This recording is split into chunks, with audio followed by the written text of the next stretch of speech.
말씀을 전하기 전에 여러분들에게 말씀을 이해하는 자세에 대해서 조금 말씀을 드리도록 하겠습니다. 성경에는 아주 고등한 윤리가 있습니다. 그래서 산상보훈을 읽은 마하트마 간디가 성경에 이렇게 높은 도덕률이 있는 줄 몰랐다, 이렇게 고백을 했습니다. 사실은 성경은 윤리책이 아니에요. 이거를 이해를 해야 합니다. 그러니까 오늘 제가 전하는 말이 어찌 보면 형의 축복을 가로챈 야비한 사건이에요.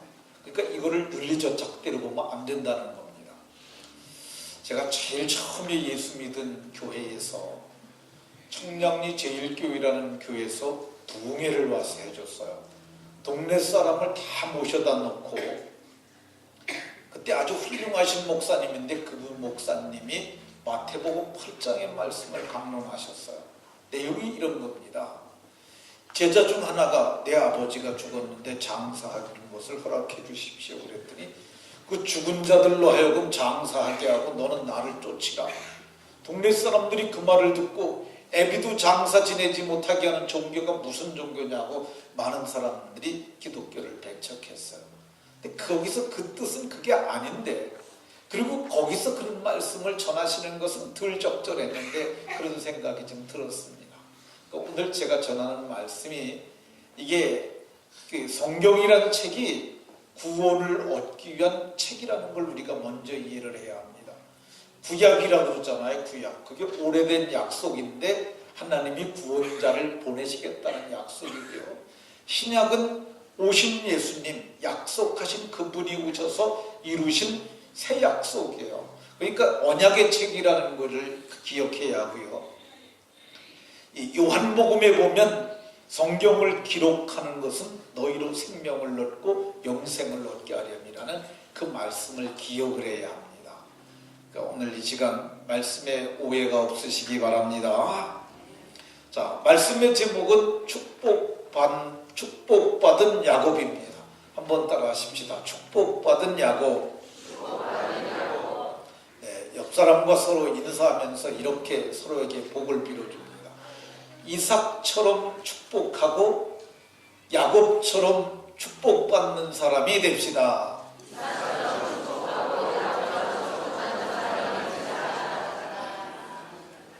이번엔 조금 길게.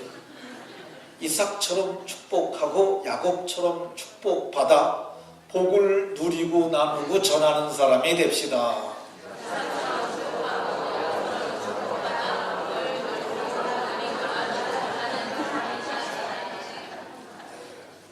이삭처럼 축복하고 야곱처럼 축복하다 당대의 복을 받아 누리고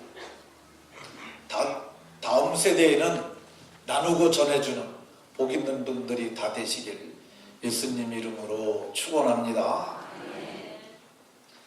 사람이 살다가 보면 사람이 죽는 것을 많이 보게 됩니다.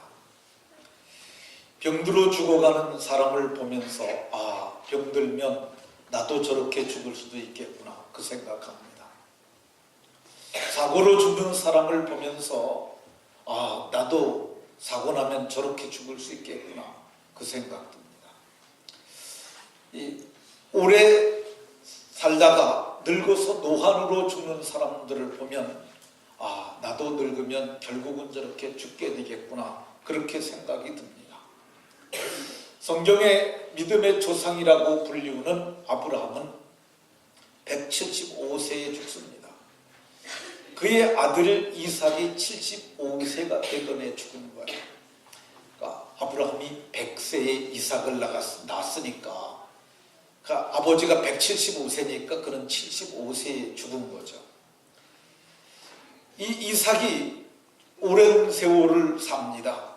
그리고 이삭도 이제 나이가 많아서 자기가 죽을 수 있겠다는 그런 생각을 하게 됩니다. 왜 그렇게 죽을 수 있겠다는 생각을 할까? 이 27장 보고 있는데 1절에 보면 이삭이 나이가 많으니까 죽을 날이 가까웠구나 그런 생각하게 된다는 것이죠. 이때 야곱이 77살이에요. 이때가.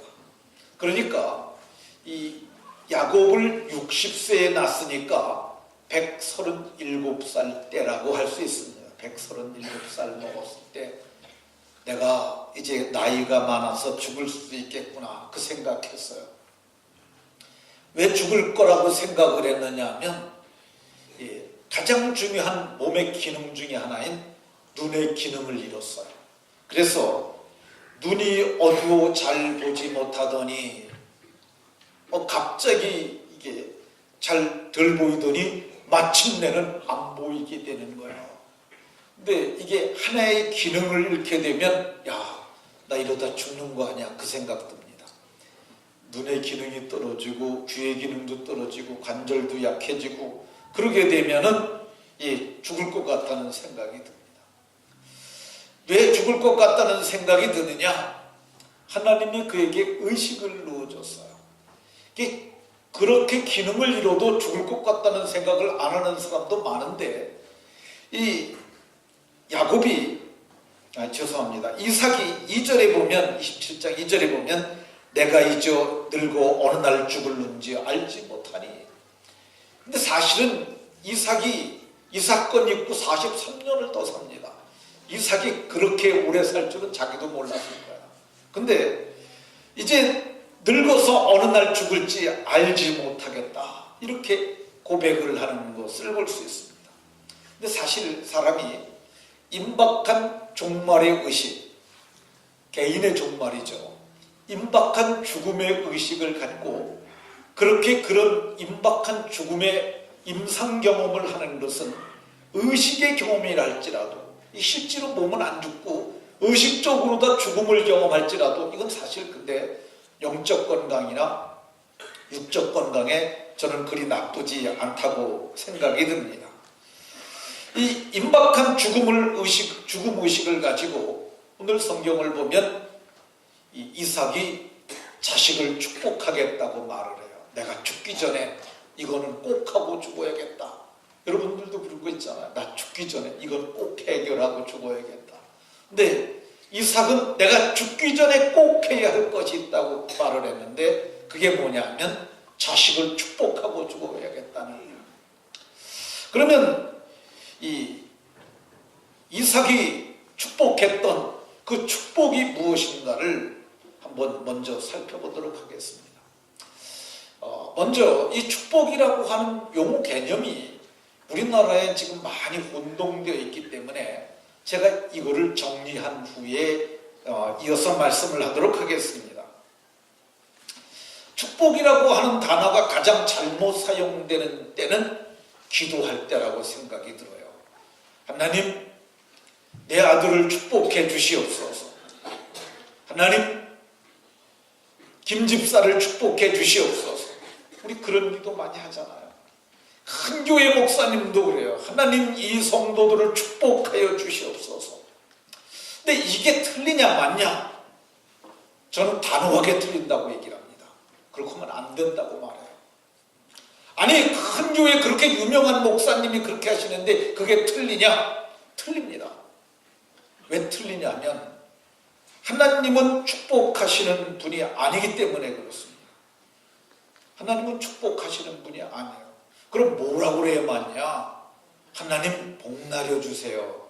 복 내려주세요. 이렇게 해야 맞습니다. 하나님 복을 주세요. 이게 맞는 겁니다. 히브리 언어에도 보면 여기 이 축복이란 단어가 바라크라는 단어인데 이게 무릎을 꿇다는 뜻이에요. 무릎을 꿇고 비는 거예요. 하나님이 누구에게 무릎을 꿇고 빌겠어요? 하나님 위에 누가 계신가요? 성경을 보게 되면 하나님은 나는 스스로 있는 자다 이렇게 말해요. 그걸 자존이라고 해요. 자존자. 아니, 하나님이 스스로 있는 분인데 위에 누가 있어야 복을 빌 거 아니에요. 하나님 위에는 아무도 안 계세요. 누가복음에 이 인류의 조상의 족보가 나옵니다. 그 위는 에노스요, 그 위는 셋이요, 그 위는 아담이요, 그 위는 하나님이시니라. 그 위 없어요. 족보가 아담 위에 하나님으로 끝난, 하나님이 아담을 지으셨고, 그러니까 시작이 하나님으로부터 된 거야. 하나님 위에는 아무도 없어요. 그러니까 하나님은 축복하시는 분이 아닙니다. 그럼 하나님은 어떻게 하시는 분이야? 하나님은 복을 주시는 분이세요. 성경을 제가 여러 곳을 얘기를 하겠습니다.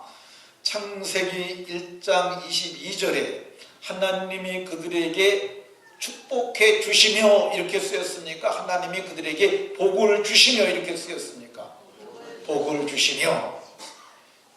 28절에도 하나님이 그들에게 복을 주시며, 5장 2절에도 하나님이 그들에게 복을 주시며, 9장 1절에도 하나님이 노아와 그 아들들에게 복을 주시며, 12장 2절에도 내가 너로 큰 민족을 이루고 내게 복을 주어, 12장 3절에도 너를 축복하는 자에게 내가 복을 내리고, 어디에도 하나님이 축복한다는 말이 없어요.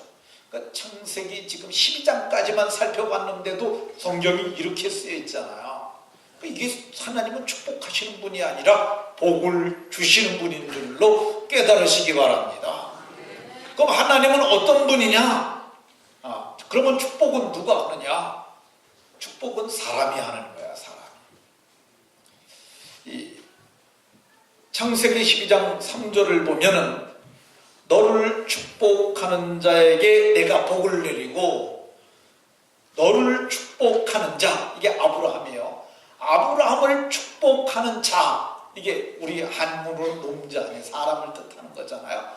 너를 축복하는 사람에게 내가 복을 내린다고 말씀하세요. 너를 축복하는 사람은 불특정 다수죠. 누구든지 너를 축복하는 자에게는 내가 복을 내리겠다. 그러니까 이 축복은 누가 하는 거냐? 사람이 하는 줄로 깨달으시기 바랍니다. 창세기 14장 19절에 보면 멜기세덱이라는 사람이 나옵니다. 창세기 14장에 멜기세덱이 11조를 아브라함이 드렸더니 그가 아브라함에게 축복하여 이르되, 근데 멜기세덱은 제사장으로 나와요. 그러니까 제사장이 재물을 가지고 온 사람을 축복하는 거야. 축복은 누가 하냐? 제사장이 축복했어요. 축복은 누가 했냐? 창세기 24장을 보게 되면 이 리브가가 이제 아브라함의 몸종 엘리에셀을 따라서 이삭에게 시집을 갑니다. 근데 2400리나 떨어진 길을 떠나가는 거야. 한 번 떠나가면 다시 못 올 것 같아요. 그러니까 그 리브가의 가족들이 모여가지고 리브가에게 축복하여 이르되 나의 누이여, 이건 라반의 목소리죠. 라반이 자기 누이를 축복한 거야. 그러니까 사람이 사람을 축복하는 거야. 오늘 우리가 27장 보고 있는데, 이제 내가 죽기 전에 내 마음껏 내게 축복하게 하라. 이게 축복하겠다는 사람이 누구예요?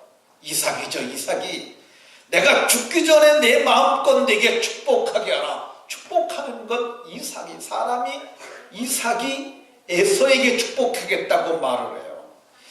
19절에도 보게 되면 내가 사냥한 고기를 잡수시고 아버지 마음껏 내게 축복하소서. 야곱이 그러는 거죠. 아버지 원하는 별미 만들어 왔어요. 아버지 이거 기쁘게 드시고요, 마음껏 내게 축복해 주세요.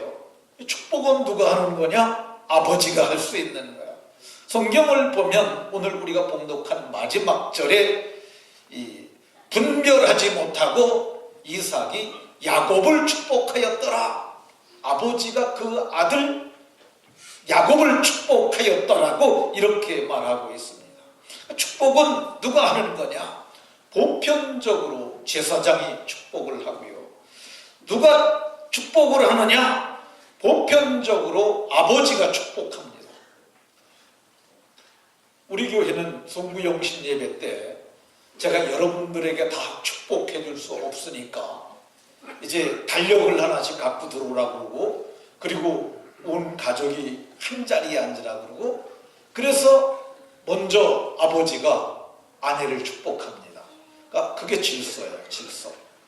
성경은 뭐라고 얘기를 하느냐면 논란의 여지 없이 낮은 자가 높은 자에게 복빔을 받느니라.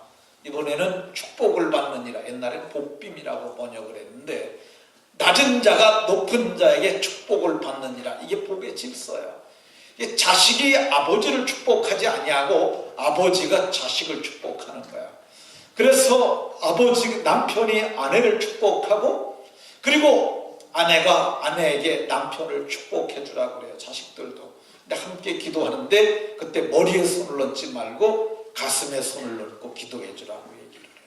그리고 엄마와 아버지가 함께 자식의 머리에 손을 얹고 제가 축복하라고 얘기를 합니다. 이게 복의 질서예요. 복은 위에서부터 아래로 흐르는 겁니다. 전에 필리핀에서 우리 교회에 와서 공연을 했던 팀들이 있습니다. 근데 오늘날 목사님들도 이 부분에 대해서 명확한 이해를 못 가진 분들이 참 많아요. 그러니까 선교지에 나가갖고 거기 애들끼리 이렇게 인사하도록 가르쳤어요. 내가 당신을 축복합니다. 이렇게 가르쳤어요. 그러니까 여기 한국에 와서도 그 청년들이 저한테 목사님, 내가 목사님을 축복합니다. 이렇게 얘기를 하기도 하고, 내가 당신을 축복합니다. 이렇게 말을 해요. 이제 그분들이 몰라서 그런 거니까 내가 고맙습니다 하고 그들을 안아줬는데, 몰라서 그럴 수가 있어요. 우리는 성경을 명확하게 이해하는 사람들은 그렇게 하면 안 되고, 그들을 비난까지 할 필요는 없어요. 그러나 우리가 명확하게 안다면 진리의 지식을 따라 바르게 말하고 바르게 복을 빌어야 할 줄로 믿으시기 바랍니다. 이삭이 이제 임박한 죽음의식을 가지고 그가 마지막으로 생각한 게 뭐냐? 축복을 해줘야 되겠다고 했어요. 근데 축복을 해줘야겠다고 생각했는데 그냥 축복하지 않고 에서를 불러갖고 말합니다. 너는 사냥을 잘하지. 활과 화살과 그 기구들을 가지고 가서 내가 사냥한 음식을 가지고 별미를 만들어가지고 내게 줘라. 그러면은 내가 이 별미를 먹고 죽기 전에 내가 너를 마음껏 축복하겠다. 이렇게 말하는 것을 볼 수가 있어요. 축복하는 자의 마음 상태에 따라서 축복이 달라질 수가 있는데, 이삭이 그걸 알고 네가 고기를 잡아오면, 짐승을 잡아갖고 온 것을 내가 기억하고 내가 별미를 만들어 갖고 오면 내가 별미를 먹고 맛있게 먹고 기분이 좋아서 내가 마음껏 너를 축복하겠다. 이렇게 얘기를 합니다. 근데 사실은 이거는 제가 보기에도 적절한 표현이라고 생각이 듭니다. 축복하는 자가 복을 빌 때 감정이, 우리는 가진 감정적 존재이기 때문에 기분이 좋으면 더 마음껏 축복할 수 있습니다. 제가 평생에 복을 빌었던 사건 중에 기억나는 사건이 있습니다. 제가 포천에서 목회를 할 적에 이제 땅을 마련하고 건축을 했어요.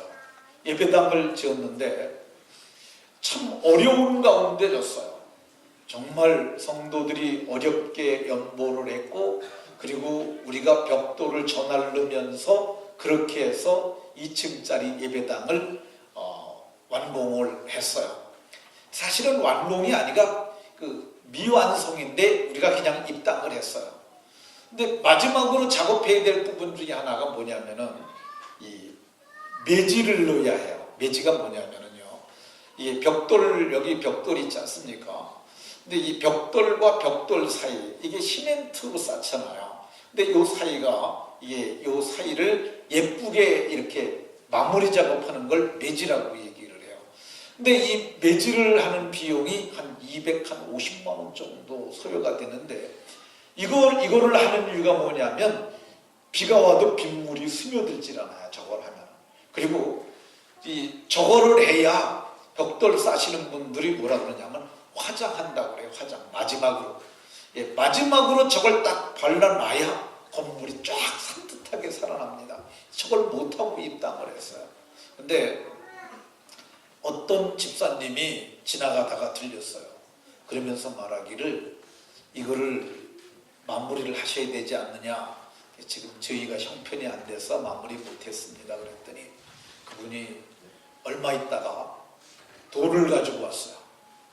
이게 이게 뭐냐 그랬더니 목사님이 먼저 필요하다고 얘기하셨던 250만 원입니다. 250만 원 정도 들어간다고 그랬거든요. 그랬더니 갖고 와갖고 이거를 내가 좀 쉽게 얻은 돈인데 불이한 재물 그런 건 아니고 내가 이 돈을 가산 추곡교회에 들여서 이 마무리 작업을 하게 했으면 좋겠습니다. 하고 돈을 내놓는 거예요. 근데 사실 우리에게는 그게 정말 수건 사업이잖아요. 빨리 저거를 해야 하는데 그런데 그분이 250만 원 현금을 딱 갖다 놓고 목사님 이거로 하십시오. 제가 감격이 되겠어요 안 되겠어요? 그래서 제가 그 돈을 보고 정말 고맙다고 인간적으로 얘기하고 이거를 행전교회에 드렸는데 죄송합니다. 가산추곡교회에 드렸는데 이게 하나님께 드리는 것이니 내가 하나님께 감사하고 집사님을 축복하겠습니다. 그리고 내가 정말 마음껏 복을 빌어줬어요. 그 후에 그분을 만나질 않아서 무슨 일이 어떻게 일어나는지는 모르지만 제가 생각하건대 정말 복을 받았으리라 이런 생각이 듭니다. 그러니까 오늘 야곱이 별미를 갖다 드리고서 복을 받는데 이것은 제가 보기에 성경적이라고 생각합니다. 어제 우리가 교사대학 했는데 정말 좋은 강사가 오셔가지고 은혜로운 말씀을 전해주었어요. 최가나 목사라는 분인데 이분이 영훈고등학교 국어선생이에요. 20년째 국어사 가르치는 선생님인데 이분이 정말 어마어마한 열정을 가진 사람이더라고요. 근데 이분이 그 학교가 기독교 학교가 아니에요. 그런데 가서 기독교 동아리 만들고 특수반 만들어서 양육하고 훈련하고 그래서 그 학교를 위해서 기도했는데 하나님 이 학교가 기독교 학교가 되게 해달라고 기도했는데 그 학교가 마침내 이번에 오륜교회가 인수를 합니다. 4개의 스가의 학교가 있는데 그 학교 전체를 인수를 하게 됐어요. 근데 그분이 얘기를 해요. 근데 사실은 대기업에서도 그걸 인수하려고 그랬었는데 3개가 들어갔는데 그 오륜교회가 그걸 얻게 됐다는 거야. 근데 이제 오륜교회에게 결정이 됐음에도 불구하고 오륜교회는 인수 능력이 없다라고 그걸 갖다가 다시 흔들어서 뺏으려는 사람들이 있었다는 거야. 근데 교회도 이제 이것 때문에 기도를 하는 거죠. 하나님, 우리가 인수 자금이 충분하지 못하니까 세상 사람들이 뭐라고 막 그러는데 하나님 필요 재물을 채워주시라고. 근데 어느 날 그 담임 목사님에게 집사님이 찾아왔다는 거예요. 와가지고 목사님 필요한 금액이 얼마입니까? 150억 정도가 더 필요합니다. 그랬더니 150억은 제가 헌금하겠습니다. 좀 감격이 되겠어요? 안 되겠어요? 그거 가지면은 그 학교 인수하는데 조금도 부족함이 없을 뿐만 아니라 세상으로부터 비난도 안 받고 그 학교 기독교 학교로 세워지게 되면 거기서 수많은 애들이 구원받게 될 거 아니에요. 그거 생각하면서 제가 보기에 오륜교회 목사님이 마음껏 복을 빌지 않았을까 하는 생각이 듭니다. 근데 오늘 성경을 보게 되면 이 이삭이 에서를 불러서 축복하겠다고 했던 그 사건의 현장에 리브가가 있었습니다. 리브가는 이삭의 아내고 야곱의 어머니고 에서의 어머니도 됐죠. 근데 그 이야기를 듣고 있던 리브가가 에서가 활과 화살을 가지고 나가자마자 야곱이 어디 있느냐 야곱을 찾습니다. 그리고 말하기를 네 아버지가 지금 장자의 복을 에서에게 빌어주려고 한다. 내 생각에는 네가 그 복을 받아야겠다. 그러니까 네가 복을 받도록 염소떼에 가서 염소 새끼 2마리만 가져오면 내가 별미를 만들어 주겠다. 그 얘기를 듣고 있던 야곱이 뭐라고 그러냐면 어머니 아무리 아버지가 눈이 어두우시더라도 아버지 코가 생생하시고 그리고 아버지의 촉감이 살아있는데 아버지가 틀림없이 나를 만져보실 텐데 보건고사하고 내가 저주를 받을까 하나이다 그랬더니 어머니가 저주는 내게 돌리고 너는 복만 받으라. 그러니까 그러면 제가 하겠습니다. 그래서 짐승을 염소 2마리를 갖다 줬더니 염소 새끼 2마리를 요리하고 또 어머니가 얼른 분장을 시킵니다. 염소 가죽으로 여기는 털이 없잖아요. 그러니까 에서는 털숭숭인데 반면에 야곱은 맨숭맨숭하니까 여기 털을 다 붙입니다. 그리고 목에도 붙여요. 목에도. 아마 목에까지 에서는 털이 났던 것 같습니다. 그리고 에서가 입는 좋은 옷을 입혔는데 에서의 냄새가 밴 옷을 입힙니다. 그래가지고 별미를 만들어서 들려서 그 아버지에게 갖다 줍니다. 아버지가 말씀하신 별미를 가져왔습니다. 이 야곱이 들어가면서 말을 하는 거야. 근데 아버지가 아무리 눈이 어둡더라 할지라도 귀가 살아있잖아요. 이거 아무래도 야곱이 음성인데 그 생각을 합니다. 그래서 너 어떻게 이걸 빨리 잡았냐 그랬더니 아버지 하나님이 순적해 하셔서 내가 짐승을 쉽게 잡았고 그래서 요리를 만들어 가져왔습니다. 먹으면서 얘기를 했겠죠. 음식을 다 먹고 상을 물리고서 음성이 아무래도 야곱이 음성이니 너 이리 좀 와봐라. 그래 가지고 이렇게 끌어안고 맡아봅니다. 그랬더니 이 하나님께서 주신 밭에 향취가 4개 있다고 말하고 그리고 만져보고 에서가 맞구나 그러면서 오늘 성경에 축복하였더라 이렇게 말하고 있습니다. 이 리브가가 했던 일은 남편을 거슬리는 일이죠. 이거는 자녀들의 질서도 형이 있는데 동생을 앞세워서 장자의 복을 받게 하는 것, 이거 질서를 무시하는 거야. 가정의 불화를 가져올 수도 있습니다. 그럼에도 불구하고 오늘 성경에 보면 리브가가 이 일을 진행을 해요. 그러니까 그 장자의 축복을 받는 것은 이 야곱에게도 생각이 없었던 것은 아니지만 어머니의 적극적인 후원이 있었기 때문에 이루어진 일이죠. 그러면 왜 어머니 리브가는 장자의 복을 장자의 복을 왜 야곱이 받아야 한다고 생각했냐? 그는 복중에 그 아이를 잉태했을 때 그가 하나님께 묻습니다. 하나님, 내 뱃속에서 아이들이 싸우는 것 같아요. 이게 무슨 일이에요? 그랬더니 내 뱃속에 두 민족이 들어있구나 이렇게 말씀하면서 이 족속이 저 족속보다 강하겠고 큰 자가 어린 자를 섬기리라. 그건 하나님의 작정을 알았어요. 하나님께서 그런 작정을 갖고 있는데 지금 에서가 복을 받게 되면 하나님의 작정에 맞지 않다고 생각을 했기 때문에 리브가가 그 아들 야곱을 불러서 복을 받게 했습니다. 왜 리브가가 에서가 장자의 복을 받지 못하게 하고 야곱이 복을 받게 했느냐? 성경을 보게 되면 이 에서는 들사람이라서 그렇습니다. 들사람이 장자의 복을 받는 것이 그런 마땅하다고 생각하지 않았어요. 그러니까 교회는 오지 않고 늘 1년에 성탄절에 오고 추수감사절에 오고 부활절에만 오는 사람이 장자의 복을 받아서는 안 된다고 그런 생각하는 거죠. 왜 그가 장자의 복을 에서가 받으면 안 된다고 생각했냐? 25장 34절에 보면 에서가 장자의 명분을 가볍게 여기니까 에서는 안 된다고 생각했어요. 그럼 왜 야곱이래야 한다고 생각했느냐? 야곱은 장자의 복의 가치를 아는 사람이에요. 그래서 그는 장자의 명분을 이미 확실한 거래를 통해서 획득한 사람이에요. 장자의 명분을 가진 그가 장자의 복을 받는 것이 마땅하다고 생각했기 때문에 그는 에서에게 장자의 복을 돌리지 아니하고 이 야곱에게 장자의 복을 받도록 했던 것을 볼 수가 있습니다. 그러면 야곱은 왜 차자임에도 불구하고 장자의 복을 받았을까?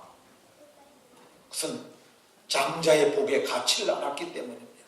우리는 가치를 분별하는 분별력이 있어야 돼요. 그러니까 어느 것이 귀한가 그거를 알아야 합니다. 근데 세상에 살아가는 동안 눈에 보이는 것만 쫓아가는 사람들은 영원한 것을 이룰 수밖에 없어요. 근데 이 야곱은 자기 할아버지 아브라함과 15년을 살면서 이 복이라는 것을 배웠어요. 아, 이렇게 살아야 사람이 복되게 사는구나. 그걸 배웠어요. 그는 자기 아버지하고 같이 살면서 오랜 기간 같이 살면서 할아버지 돌아가시고 아버지하고 62년을 지냅니다. 어머니하고 62년을 같이 살아요. 그러면서 그가 깨닫게 돼요.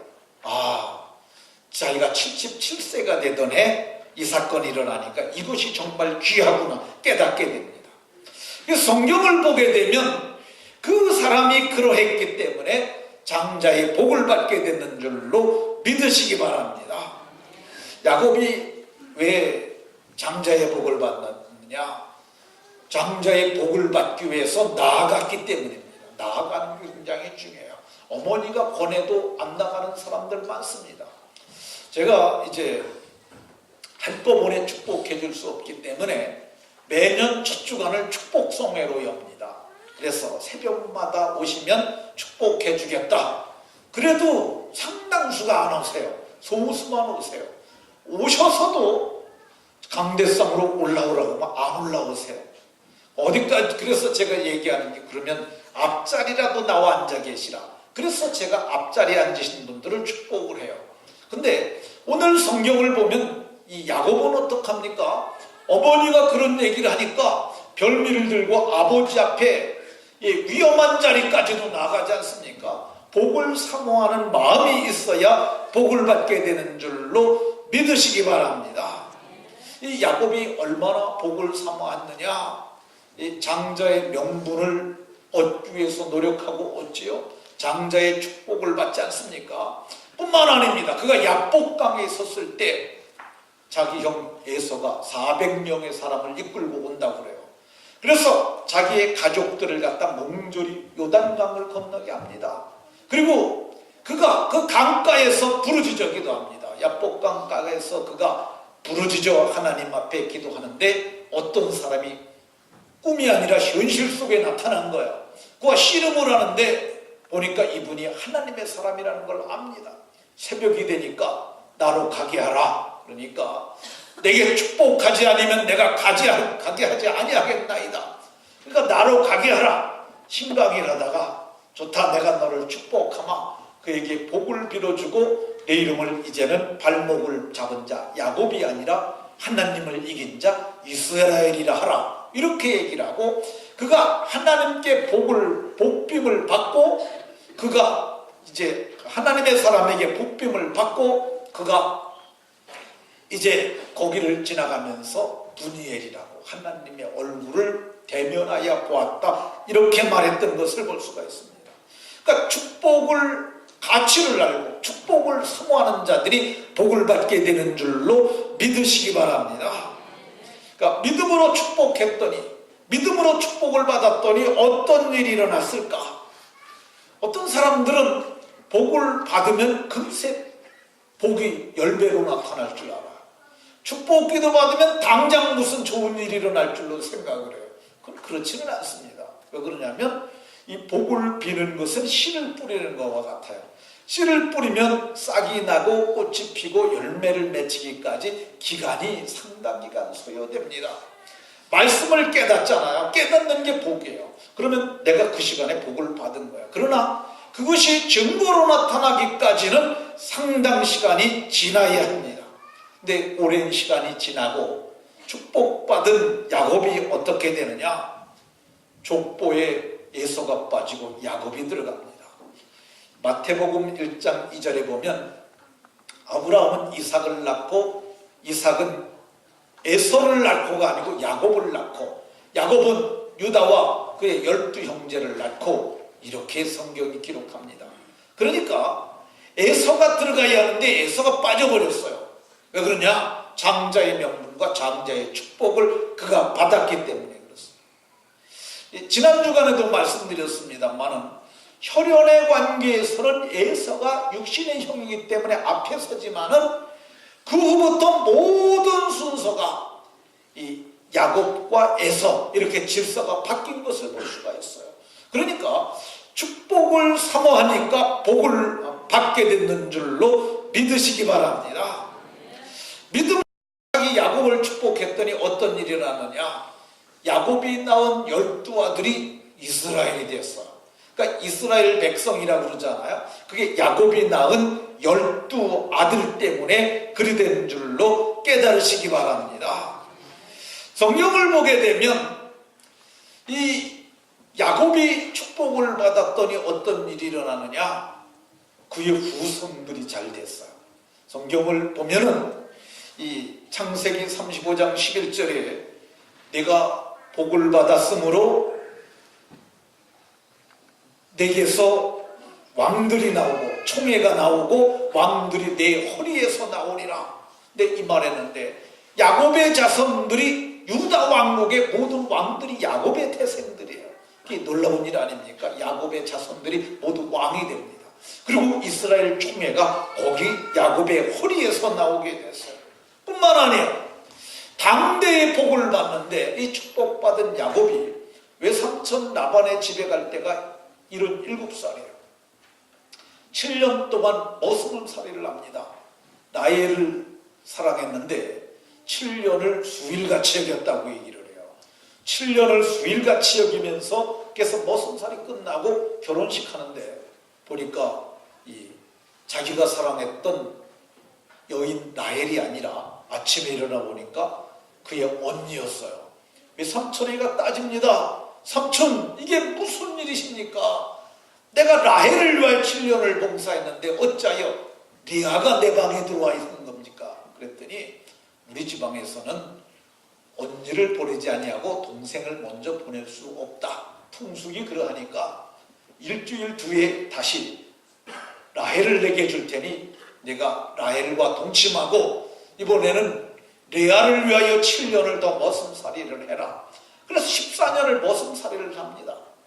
14년 뒤에 이제 머슴살이가 끝나니까 이 외삼촌 라반은 그 지역에서 가장 육축이 풍부한 거부가 됐어요. 근데 얘기를 합니다. 삼촌, 나 이제 집에 가려고 그래요. 그랬더니 야곱이 목축의 대가가 된 거거든요. 그리고 꼭 그렇게까지 할 필요가 뭐 있겠느냐. 내 집에 일하면서 내가 일을 하면 내가 대가를 상당하게 주리라. 그래서 그때 내가 내 집을 세우겠다고 얘기를 함으로써 그때부터 계약 관계에 들어갑니다.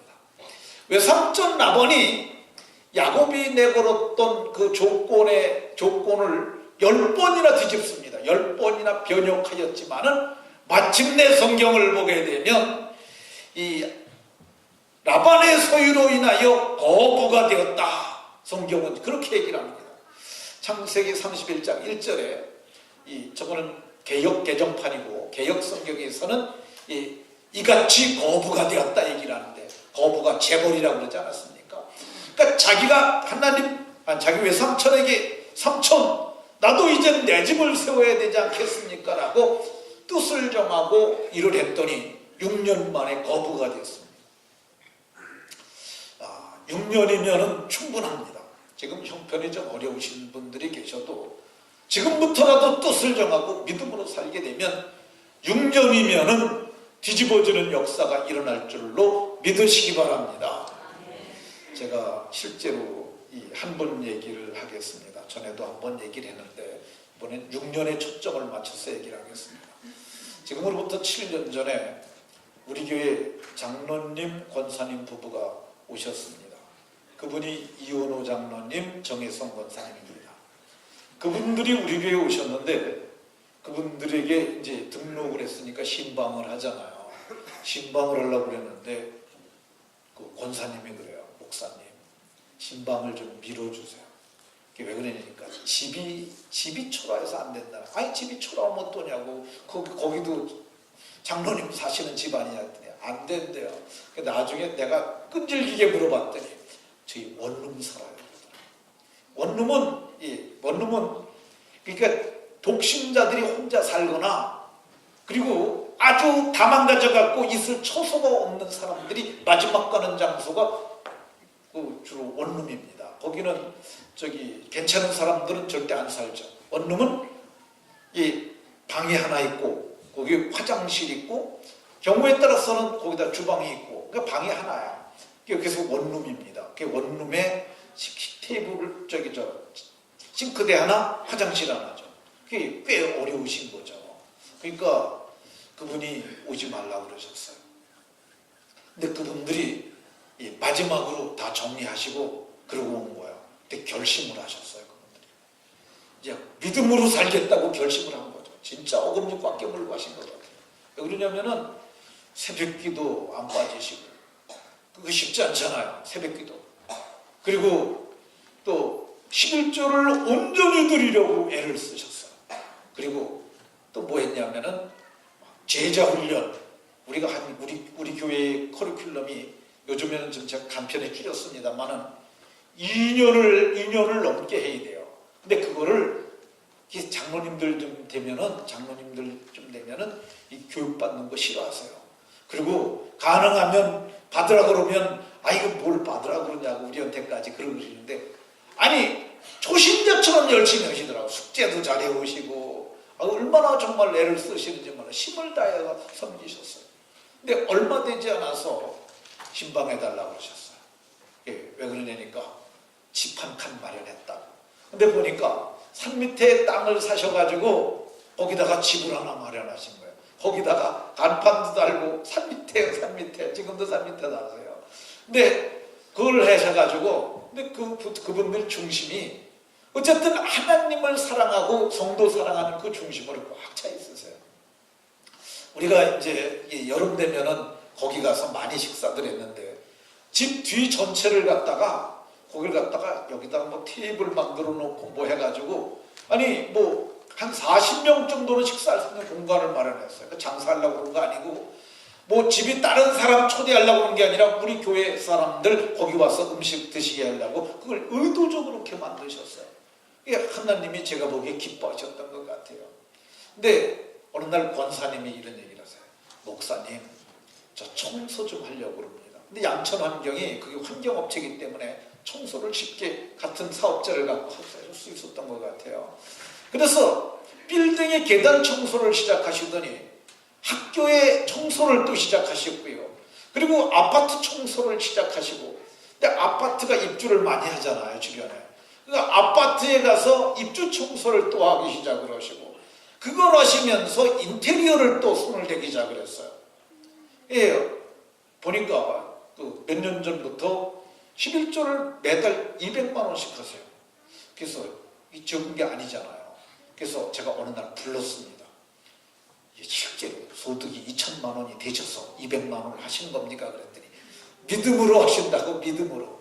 근데 하나님께서 복을 주셔서 이제는 그 인테리어 업체를 갖다 수정 인테리어라고 분리를 하고, 권사님 혼자가 감당이 안 되니까 이 안경점도 꽤 괜찮잖아요. 근데 그 사위를 불러가지고 그거보다 이게 더 나은 것 같으니까 와서 함께 하자. 그래가지고 점점 규모가 커지는 것을 봅니다. 근데 제가 보기에 이거 믿음으로 했기 때문에 일어난 일이라고 생각이 들어요. 말씀을 마치도록 하겠습니다. 하나님은 우리의 기도에 귀 기울이시는 분이에요. 우리가 예수의 이름으로 축복하면 그 복이 그 사람에게 아멘으로 받으면 임하게 되어 있습니다. 밭이 돌짝밭 같으면 씨가 거기서 날 수 없어요. 그러나 마음을 정말 옥토로 만들고 와서 저가 비는 복이 내게 임하게 하소서라고 하면, 복을 빌면 그 복이 그에게 임해서 반드시 싹이 나고 꽃이 피고 열매가 돼서 복이 될 줄로 믿으시고, 그래서 여러분들이 축복도 많이 하시고 축복도 받으시고, 그래서 복을 받고 누리고 당대에 누리고, 오늘 야곱이 당대에 누리지 않습니까? 그리고 나누어 주고, 그리고 다음 세대까지 복을 물려주는 복의 사람들이 다 되시길 예수님 이름으로 축원합니다. 기도하겠습니다.